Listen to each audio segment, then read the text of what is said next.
Биринчи микрофон.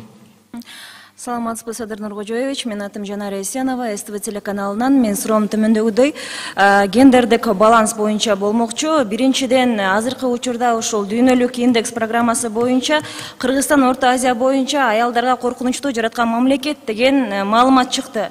Буга болгон сиздин ой пикириңиз жана ошондой эле ушуга утурлай учурда Кабинеттер министрлигинин курамында бир гана ушул экотех инспекциясы жана баягы айыл чарба министрлиги Динара Кутмановадан башка министрликтин баары мырзалар орунду ээлейт. Бул жогорку кеңешке гана тийиштүү 30% депутаттардын 30%-ын айымдар ээлесин деген. Же жалпы бийлик органдарына, жалпы башкаруу системасына байланыштуубу? Рахмат сурооңузга. Гендердик баланс боюнча бизде Кыргызстанда аялдарга коркунуч туудурат дегенден Кудай сактасын. Аялдар мына свободно эле жүрөсүңөр койм.